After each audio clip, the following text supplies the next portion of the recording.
สวัสดีท่านผู้ชมที่เคารพทุกท่านสำหรับวิดีโอนี้ข้าพเจ้าจะเล่าเกี่ยวกับทัศนมุมมองและก็ความคิดเห็นต่างๆของบรรดาประเทศมหาอำนาจบ่ว่าจะเป็นจากจีนและก็บรรดาประเทศในอาหรับที่มีต่อสงครามของอเมริกาสำหรับวิดีโอนี้ข้าพเจ้าอยากจะเล่าเกี่ยวกับทัศนมุมมองของบรรดาประเทศต่างๆบ่ว่าจะเป็นประเทศมหาอำนาจแล้วก็ประเทศที่ได้รับผลกระทบจากสงครามที่มันเกิดขึ้นในตะวันออกกลางท่านผู้ชมโดยเฉพาะแมนอยู่ในภูมิภาคตะวันออกกลางนั่นเองท่านผู้ชม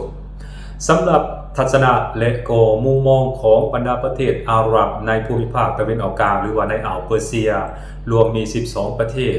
ซึ่งในมื้อวันที่18ที่ผ่านมานั้นบรรดาประเทศเหล่านี้ก็ได้มีการประชุมฉุกเฉินและก็ได้มีการปรึกษาหารือกันอย่างตรงไปตรงมาและสุดท้ายแล้วก็ได้มีการเรียกร้องให้ประเทศอิหร่านนั้นยุติการโจมตีเกี่ยวกับพื้นฐานโครงหลักทางด้านพลังงานและพื้นฐานโครงหลักทางด้านเศรษฐกิจของประเทศเพื่อนบ้านโดยเฉพาะแม้ประเทศในอ่าวเปอร์เซียบ่ว่าจะเป็นบาห์เรน UAE ซาอุดิอาระเบียจอร์แดนและก็ประเทศอื่นๆเป็นต้นซึ่งพวกเขาให้เหตุผลว่าการโจมตีประเทศเพื่อนบ้านของอิหร่านนั้นเป็นการละเมิดอธิปไตยและละเมิดกฎหมายระหว่างประเทศอย่างชัดเจนถ้าว่าอิหร่านนั้นยังสืบต่อปฏิบัติการหรือว่าโจมตีประเทศเพื่อนบ้านต่อไปนั้นพวกเขาก็จะสงวนสิทธิ์โจมตีอิหร่านกลับทันทีเพราะฉะนั้นหลังจากประชุมกันเป็นที่เรียบร้อยแล้วบรรดาประเทศมุสลิมในอ่าวเปอร์เซียแห่งนี้จึงได้ออกแถลงการร่วมกันโดยเรียกร้องให้ประเทศอิหร่านนั้นยุติการโจมตีพื้นฐานโครงหลักทางด้านพลังงานและก็พื้นฐานโครงหลักทางเศรษฐกิจของประเทศเพื่อนบ้านทันทีพร้อมกันนั้นก็ต้องเปิดช่องแคบฮามูดให้เรือลำเลียงพลังงานบ่ว่าจะเป็นไอก๊าซธรรมชาติและก็น้ำมันนั้นสามารถขนส่งลำเลียงออกไปยังตลาดพลังงานโลกได้อย่างปลอดภัยอันนั้นคือสิ่งที่บรรดาประเทศมุสลิมได้เรียกร้องมายังประเทศอิหร่านนั่นเองท่านผู้ชมยิ่งไปกว่านั้นบรรดาประเทศมุสลิมเหล่านี้นั้นก็ยังได้ประณามการโจมตีประเทศเพื่อนบ้านของอิหร่านว่าเป็นการละเมิดกฎหมายระหว่างประเทศและเป็นการละเมิดอธิปไตยของประเทศเพื่อนบ้านอย่างจะแจ้งที่สำคัญประเทศที่เข้าร่วมกองประชุมในครั้งนี้นั้นมีประเทศปากีสถานและประเทศตุรกีนำท่านผู้ชมซึ่งในเมื่อก่อนนั้นบรรดาประเทศเหล่านี้ถือว่า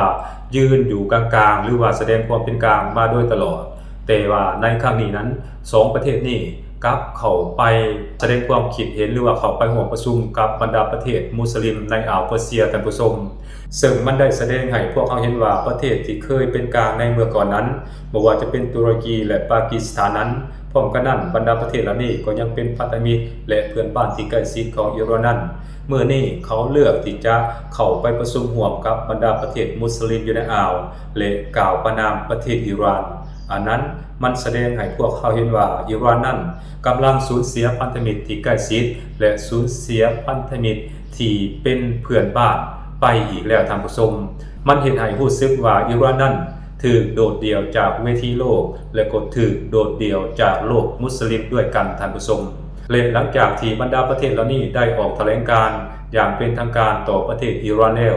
ข้าพเจ้าคิดว่าอิหร่านนั้นก็น่าจะมีแถลงการอย่างเป็นทางการตอบกับบรรดาประเทศมุสลิมเหล่านี้เช่นเดียวกันบ่ทางใดก็ทางหนึ่งท่านผู้ชมซึ่งอิหร่านนั้นต้องได้ออกมาแสดงจุดยืนให้บรรดาประเทศเพื่อนบ้านเหล่านี้เห็นว่าการโจมตีของอิหร่านนั้นบ่ได้มุ่งเน้นหรือว่าหวังให้ต่อประเทศเพื่อนบ้านแม้แต่น้อยเดียวการกระทำหรือว่าการโจมตีของอิหร่านนั้นก็เพื่อตอบโต้การกระทำของอิสราเอลและตอบโต้ต่อการกระทำของอเมริกา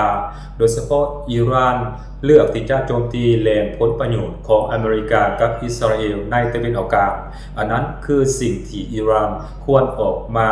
กล่าวและก็แถลงอย่างเป็นทางการต่อบรรดาประเทศเหล่านี้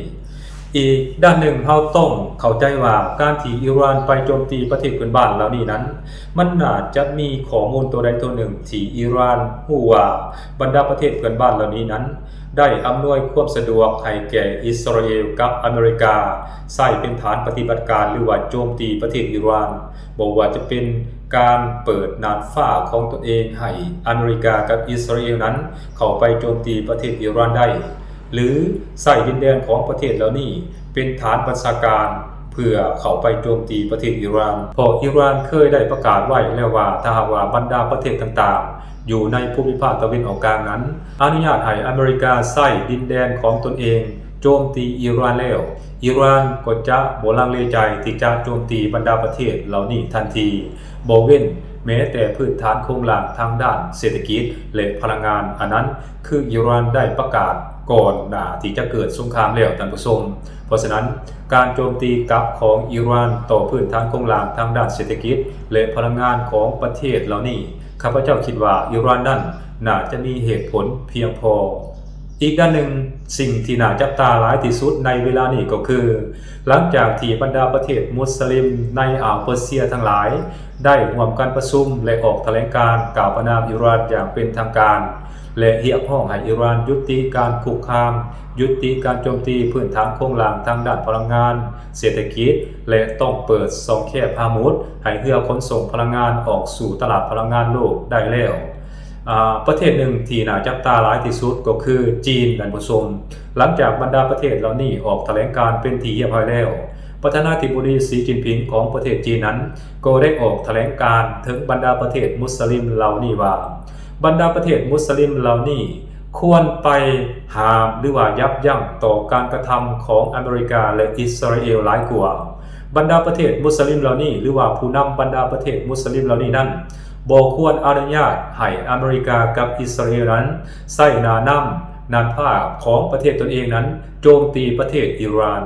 ถ้าว่าบ่อนุญาตให้อเมริกากับอิสราเอลใช้หน้านำนานฟ้าและก็แผ่นดินของตนเองโจมตีประเทศอิหร่านแล้วแน่นอนข้าพเจ้าเชื่อว่าอิหร่านนั้นก็จะบ่โจมตีประเทศเหล่านี้อย่างแน่นอนอันนั้นคือคำกล่าวของประธานาธิบดีสีจิ้นผิงของจีนนั่นเองท่านผู้ชมและคำกล่าวของประธานาธิบดีสีจิ้นผิงของประเทศจีนนั้นถือว่าเป็นการตบหน้าบรรดาผู้นำประเทศมุสลิมในตะวันออกกลางก็ว่าได้ท่านผู้ชมเพราะท่านสีจิ้นผิงน่าจะเห็นว่าบรรดาผู้นำประเทศมุสลิมเหล่านี้น่าจะสองมาตรฐานหลายกว่าเป็นอย่างจริงว่านั้นเพราะบรรดาประเทศมุสลิมเหล่านี้หลังจากที่อเมริกากับอิสราเอลโจมตีประเทศอิหร่านในมื้อวันที่28แล้วบรรดาประเทศมุสลิมเหล่านี้ก็บ่ได้เรียกร้องประชุมกันแต่อย่างใดและก็บ่เคยมีประเทศใดออกมากล่าวแถลงการณ์หรือว่ามากล่าวประณามสหรัฐอเมริกาและอิสราเอลในกรณีโจมตีประเทศอิหร่านก่อนแม้แต่น้อยเดียวในทางกลับกันพวกเขาเลือกที่จะกล่าวประณามประเทศอิหร่านในกรณีที่อิหร่านนั้นใช้มาตรการตอบโต้โจมตีฐานทัพโจมตีพื้นฐานโครงหลังทางด้านพลังงานและจุดยุทธศาสตร์ของประเทศสหรัฐอเมริกาและอิสราเอลในตะวันออกกลางนั่นมันได้แสดงให้พวกเขาเห็นว่าบรรดาผู้นำประเทศมุสลิมในตะวันออกกลางเหล่านี้สองมาตรฐานบ่ต่างหยังกับอเมริกาและอิสราเอลหรือผู้นำชาติยุโรปอื่นๆอย่างสิ้นเชิงท่านผู้ชมเพราะฉะนั้นท่านสีจิ้นผิงประธานาธิบดีของประเทศจีนนั้นน่าจะบ่พอใจเกี่ยวกับการกระทำของผู้นำประเทศมุสลิมเหล่านี้ฉะนั้นท่านสีจิ้นผิงจึงได้ออกมากล่าวปกป้องและยืนเคียงบ่าเคียงไหล่ประเทศอิหร่านในเวลานี้ท่านผู้ชมการแสดงจุดยืนของท่านสีจิ้นผิงประธานาธิบดีของประเทศจีนในครั้งนี้นั้นข้าพเจ้าคิดว่าจะส่งผลกระทบต่อทัศนะและก็มุมมองของบรรดาผู้นำประเทศมุสลิมในอ่าวเปอร์เซียอย่างแน่นอนท่านผู้ชมเพราะจีนนั้นเป็นพันธมิตรที่ใกล้ชิดกับประเทศอิหร่านอีกด้านหนึ่งนั้นจีนเองเลือกที่จะโดดออกมาปกป้องประเทศอิหร่านในขณะที่ประเทศอื่นๆนั้นกล่าวประณามประเทศอิหร่านอยู่ท่านผู้ชมอันนี้ในมุมกับการบรรดาประเทศเหล่านี้ก็ต้องแสดงความเห็นอกเห็นใจประเทศอิหร่านเช่นเดียวกันเพราะอิหร่านในเวลานี้ก็ถือกระทำอย่างหนักหน่วงจากโลกภายนอกโดยเฉพาะจากสหรัฐอเมริกาและอิสราเอลนั้นหนักหน่วงหลายสมควรท่านผู้ชมแต่บรรดาประเทศมุสลิมเหล่านี้นั้นเลือกที่จะปิดปากบ่ออกมากล่าวประณามอเมริกาและอิสราเอลแม้แต่น้อยเดียวการปิดช่องแคบฮามุดของอิหร่านเพื่อตอบโต้อเมริกาและตอบโต้บรรดาประเทศอ่าวที่บ่แสดงจุดยืนและกล่าวประณามอเมริกากับอิสราเอลนั้นข้าพเจ้าคิดว่ามันเป็นเรื่องที่ถูกต้องถึงแม้ว่าการปิดอ่าวหรือว่าช่องแคบฮามุดนั้นจะส่งผลกระทบต่อต้องสู่การสนองพลังงานโลกก็ตามท่านผู้ชมข้าพเจ้าคิดว่าอิหร่านนั้นเฮ็ดถูกต้องแล้วอิหร่านต้องใช้ทุกทางแห่งมุมซ่อนที่มีเพื่อต่อสู้กับจักรวรรดินิยมโดยเฉพาะแม้สหรัฐอเมริกาและอิสราเอลนั่นเองท่านผู้ชมอันนี้ข้าพเจ้าขอแสดงความเห็นอกเห็นใจนำประเทศอิหร่านมาณโอกาสนี้ด้วยข้าพเจ้า โกนรุ่นและก็ให้กำลังใจอิหร่านสามารถเอาชนะอเมริกาได้บ่ว่าจะด้วยวิธีใดก็ตามท่านผู้ชมอเมริกากับอิสราเอลในเวลานี้นั้นข้าพเจ้าสังเกตเห็นว่าลิ้นสกปรกหลายสมควรบ่ว่าจะเป็นการลอบสังหารผู้นำระดับสูงขาเจ้าเอาของและก็เข็นขาประชาชนตาดำบ่เลือกเป้าการโจมตีและก็บ่เลือกจุดยุทธศาสตร์หรือว่า